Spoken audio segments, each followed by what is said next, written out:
அப்போஸ்தலர் அதிகாரம் 16. அதன் பின்பு அவன் தெர்பைக்கும் லீஸ்திராவுக்கும் போனான். அங்கே தீமோத்தேயு எனப்பட்ட ஒரு சீஷன் இருந்தான். அவன் தாய் விசுவாசமுள்ள யூத ஸ்திரீ. அவன் தகப்பன் கிரேக்கன்.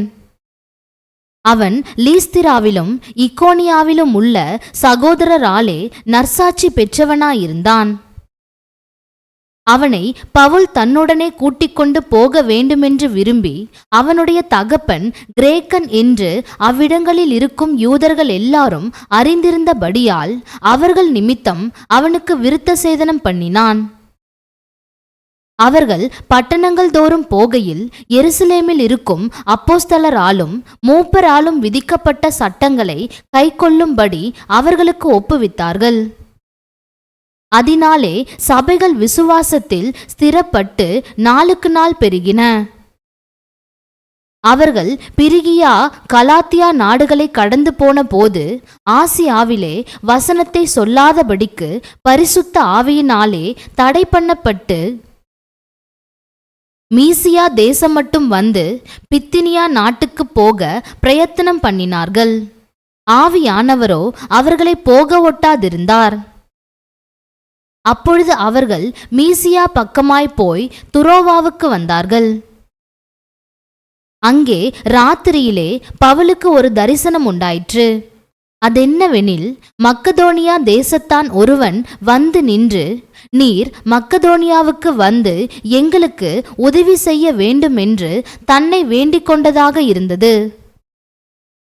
அந்த தரிசனத்தை அவன் கண்டபோது அவர்களுக்கு சுவிசேஷத்தை அறிவிக்கும்படி கர்த்தர் எங்களை அழைத்தார் என்று நாங்கள் நிச்சயித்து கொண்டு உடனே மக்கதோனியாவுக்கு புறப்பட்டு போக பிரயத்தனம் பண்ணி துரோவாவில் கப்பல் ஏறி சாமோத்ராக்கே தீவுக்கும் மறுநாளிலே நெயாப்போலி பட்டணத்துக்கும் நேராய் ஓடி அங்கே இருந்து மக்கதோனியா தேசத்து நாடுகளில் ஒன்றிற்கு தலைமையானதும் ரோமர் குடியேறினதுமான பிலிப்பு பட்டணத்துக்கு வந்து அந்த பட்டணத்திலே சில நாள் தங்கியிருந்தோம். ஓய்வு நாளில் நாங்கள் பட்டணத்துக்கு வெளியே போய் ஆற்றின் அருகே வழக்கமாய் ஜெபம் பண்ணுகிற இடத்தில் உட்கார்ந்து அங்கே கூடி வந்த ஸ்திரீகளுக்கு உபதேசித்தோம். அப்பொழுது தியத்தீரா ஊராலும் இரத்தாம்பரம் விற்கிறவளும் தேவனை வணங்குகிறவளும் ஆகிய லீதியாள் என்னும் பேருள்ள ஒரு ஸ்திரீ கேட்டுக்கொண்டிருந்தாள். பவுல் சொல்லியவைகளை கவனிக்கும்படி கர்த்தர் அவள் இருதயத்தை திறந்தருளினார். அவளும் அவள் வீட்டாரும் ஞானஸ்நானம் பெற்ற பின்பு அவள் எங்களை நோக்கி, நீங்கள் என்னை கர்த்தரிடத்தில் விசுவாசம் உள்ளவள் என்று எண்ணினால் என் வீட்டிலே வந்து தங்கியிருங்கள் என்று எங்களை வருந்தி கேட்டுக்கொண்டாள்.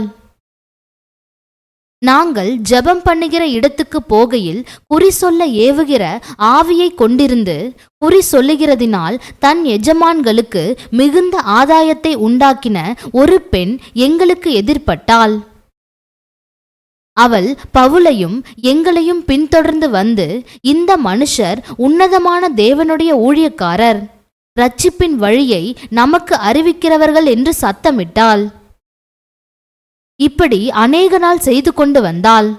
பவுல் சினங்கொண்டு திரும்பி பார்த்து, நீ இவளை விட்டு புறப்படும்படி இயேசு கிறிஸ்துவின் நாமத்தினாலே உனக்கு கட்டளையிடுகிறேன் என்று அந்த ஆவியுடனே சொன்னான். அந்நேரமே அது புறப்பட்டு போயிற்று. அவளுடைய எஜமான்கள் தங்கள் ஆதாயத்து நம்பிக்கை அற்று போயிற்றென்று கண்டு பவுலையும் சீலாவையும் பிடித்து சந்தை வெளியிலுள்ள அதிகாரிகளிடத்தில் இழுத்து கொண்டு போனார்கள். அவர்களை அதிகாரிகளிடத்தில் ஒப்புவித்து, யூதர்கள் ஆகிய இந்த மனுஷர் நம்முடைய பட்டணத்தில் கலகம் பண்ணி ரோமராகிய நாம் ஏற்றுக்கொள்ளவும் அனுசரிக்கவும் தகாத முறைமைகளை போதிக்கிறார்கள் என்றார்கள். அப்பொழுது ஜனங்கள் கூட்டம் கூடி அவர்களுக்கு விரோதமாய் எழும்பினார்கள். அதிகாரிகள் அவர்கள் வஸ்திரங்களை கிழித்து போடவும் அவர்களை அடிக்கவும் சொல்லி அவர்களை அநேக அடி அடித்த பின்பு சிறைச்சாலையிலே வைத்து அவர்களை பத்திரமாய் காக்கும்படி சிறைச்சாலைக்காரனுக்கு கட்டளையிட்டார்கள். அவன் இப்படிப்பட்ட கட்டளையை பெற்று அவர்களை உட்காவலறையிலே அடைத்து அவர்கள் கால்களை தொழு மரத்தில் மாட்டி வைத்தான்.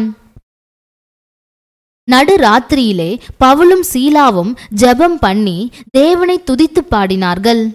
காவலில் வைக்கப்பட்டவர்கள் அதை கேட்டுக்கொண்டிருந்தார்கள்.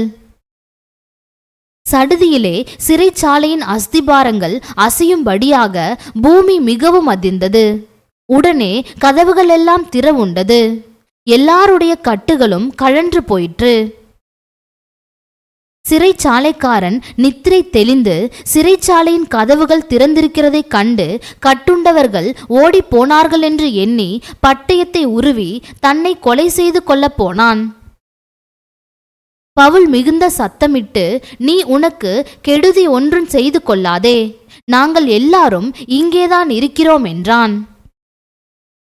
அப்பொழுது அவன் தீபங்களை கொண்டு வர சொல்லி உள்ளே ஓடி நடுநடுங்கி பவுலுக்கும் சீலாவுக்கும் முன்பாக விழுந்து அவர்களை வெளியே அழைத்து வந்து, ஆண்டவன்மாரே, இரட்சிக்கப்படுவதற்கு நான் என்ன செய்ய வேண்டும் என்றான். அதற்கு அவர்கள், கர்த்தராகிய இயேசு கிறிஸ்துவை விசுவாசி, அப்பொழுது நீயும் உன் வீட்டாரும் இரட்சிக்கப்படுவீர்கள் என்று சொல்லி அவனுக்கும் அவன் வீட்டிலிருந்த யாவருக்கும் கர்த்தருடைய வசனத்தை போதித்தார்கள்.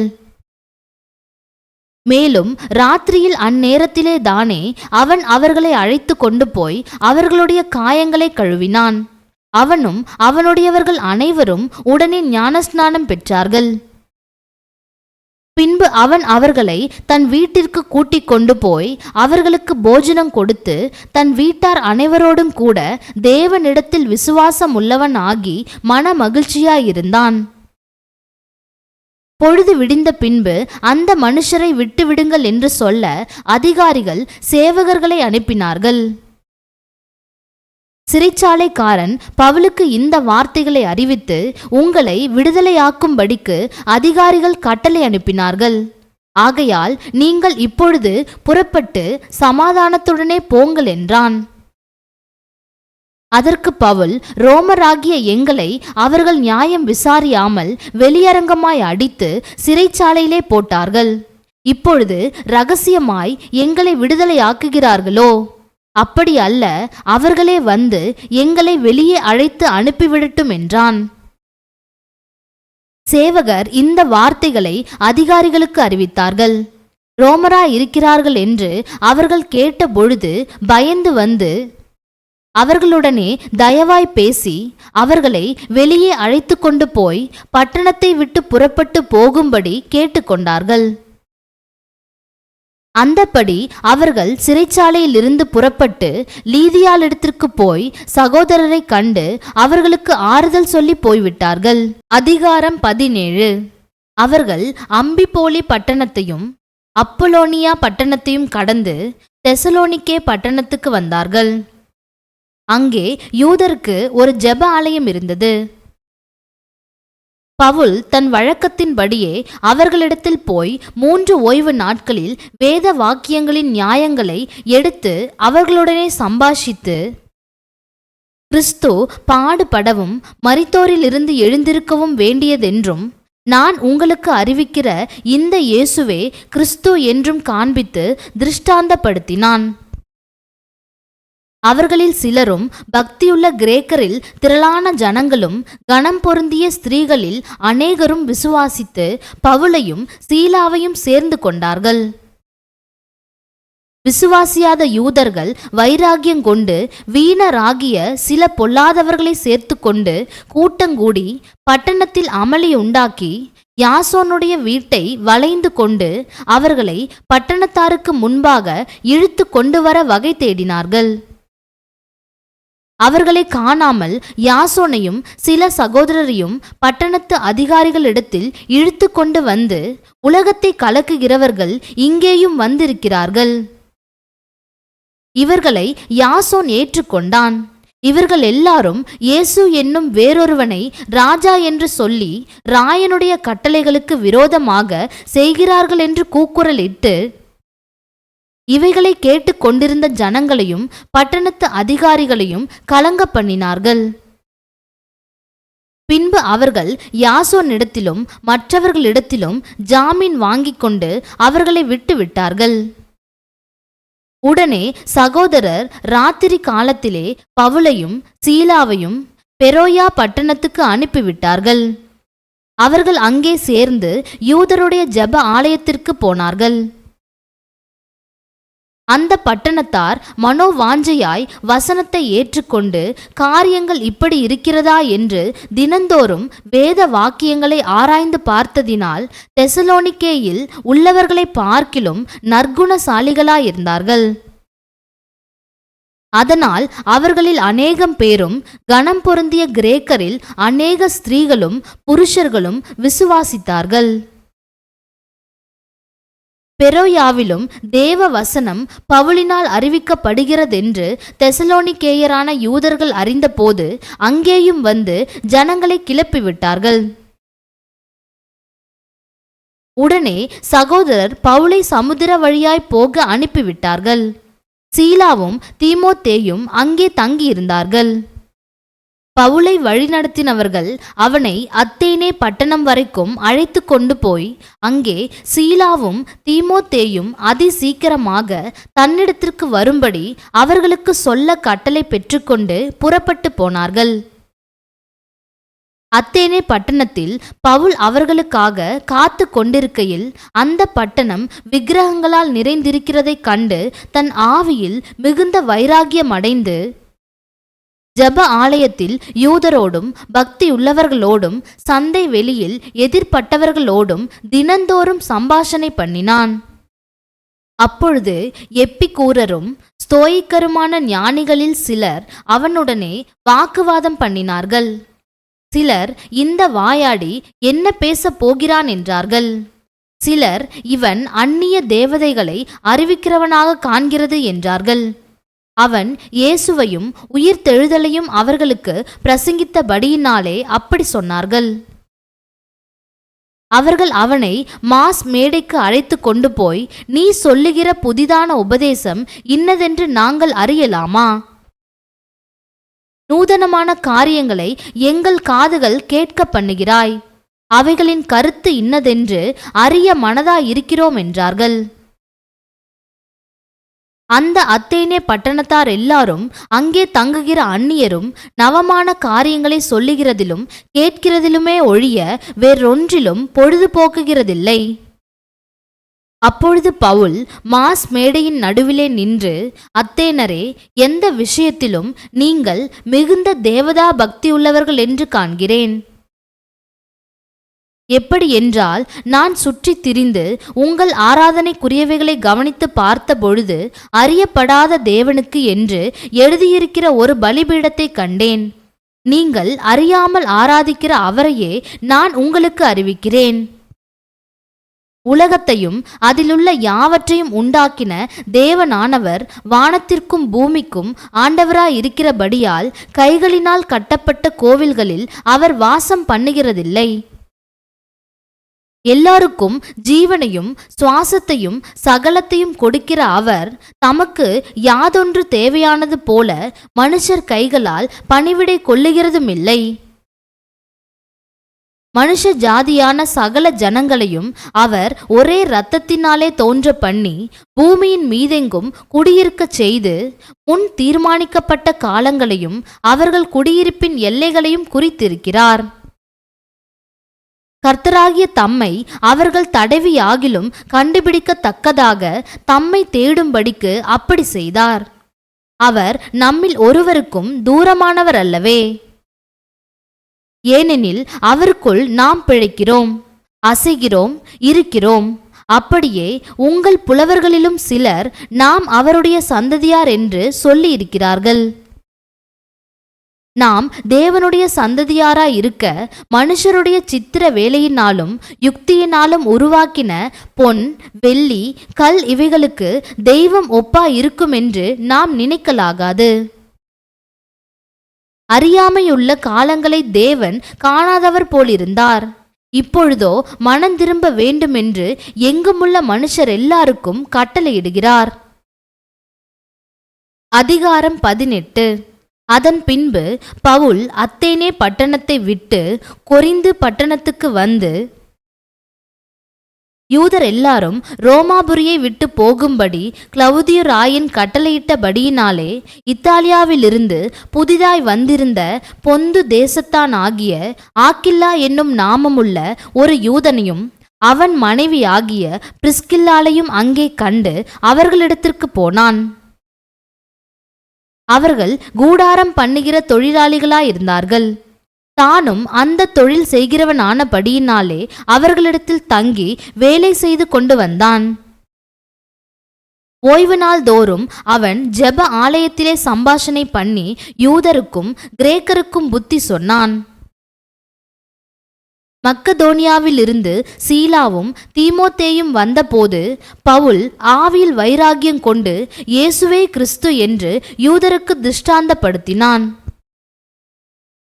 அவர்கள் எதிர்த்து நின்று தூஷித்த போது அவன் தன் வஸ்திரங்களை உதறி, உங்கள் இரத்த பழி உங்கள் தலையின்மேல் இருக்கும், நான் சுத்தமாயிருக்கிறேன், இது முதல் புறஜாதியாரிடத்திற்கு போகிறேன் என்று அவர்களுடனே சொல்லி அவ்விடத்தை விட்டு தேவனை வணங்குகிறவன் ஆகிய யுஸ்து என்னும் பேருள்ள ஒருவனுடைய வீட்டிற்கு வந்தான்.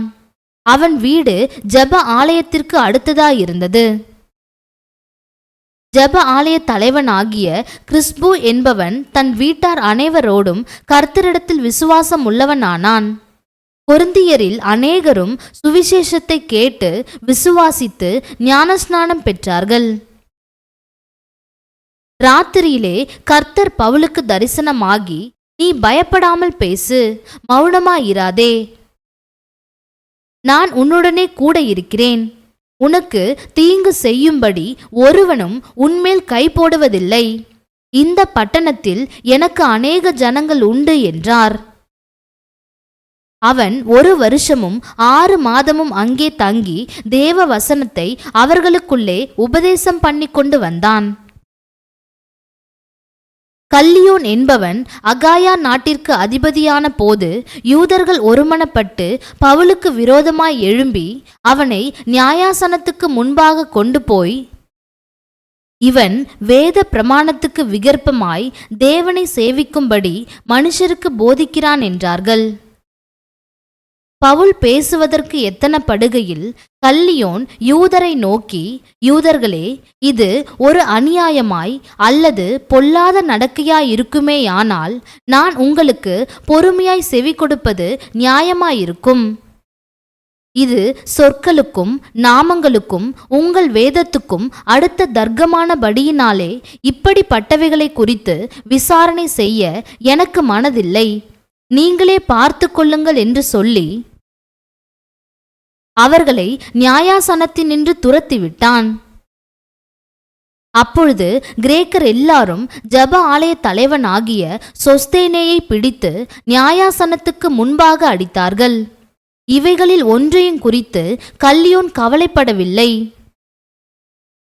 பவுல் அநேக நாள் அங்கே தரித்திருந்த பின்பு சகோதரரிடத்தில் உத்தரவு பெற்றுக்கொண்டு தனக்கு ஒரு பிரார்த்தனை உண்டாயிருந்தபடியினால் கெங்கிரேயா பட்டணத்தில் தலைசவரம் பண்ணிக்கொண்டு சீரியா தேசத்துக்கு போக கப்பல் ஏறினான். பிரிஸ்கில்லாலும் ஆக்கில்லாவும் அவனுடனே கூட போனார்கள். அவன் எபேசு பட்டணத்துக்கு வந்தபோது அங்கே அவர்களை விட்டு நீங்கி ஜெப ஆலயத்தில் பிரவேசித்து யூதருடனே சம்பாஷணை பண்ணினான்.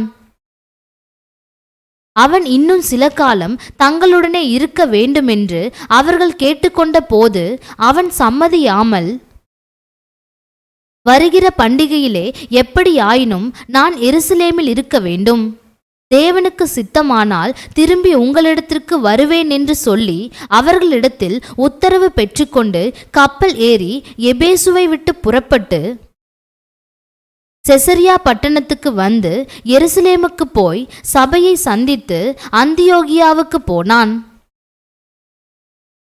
அங்கே சில காலம் சஞ்சரித்த பின்பு புறப்பட்டு கிரமமாய் கலாத்தியா நாட்டிலேயும் பிரிகியா நாட்டிலேயும் சுற்றி திரிந்து சீஷர் எல்லாரையும் திடப்படுத்தினான். அப்பொழுது அலெக்சந்திரியா பட்டணத்தில் பிறந்தவனும் சாதுரியவானும் வேதாகமங்களில் வல்லவனுமான அப்பொல்லோ என்னும் பேர் கொண்ட ஒரு யூதன் எபேசு பட்டணத்துக்கு வந்தான். அவன் கர்த்தருடைய மார்க்கத்திலே உபதேசிக்கப்பட்டு யோவான் கொடுத்த ஸ்நானத்தை மாத்திரம் அறிந்தவனாயிருந்து ஆவியில் அனலுள்ளவனாய் கர்த்தருக்கு அடுத்தவைகளை திட்டமாய் போதகம் பண்ணி கொண்டு வந்தான்.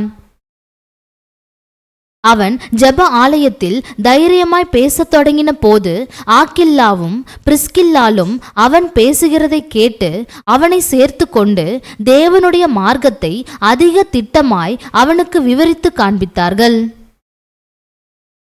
பின்பு அவன் அகாயா நாட்டிற்கு போக வேண்டுமென்றிருக்கையில் சீஷர்கள் அவனை ஏற்றுக்கொள்ளும்படி சகோதரர் அவர்களுக்கு எழுதினார்கள். அவன் அங்கே வந்த பின்பு வெளியரங்கமாக யூதர்களுடனே பலமாய் தர்க்கம் பண்ணி இயேசுவே கிறிஸ்து என்று வேத வாக்கியங்களைக் கொண்டு திருஷ்டாந்தப்படுத்தினபடியால் கிருபையினாலே விசுவாசிகளானவர்களுக்கு மிகவும் உதவியாயிருந்தான்.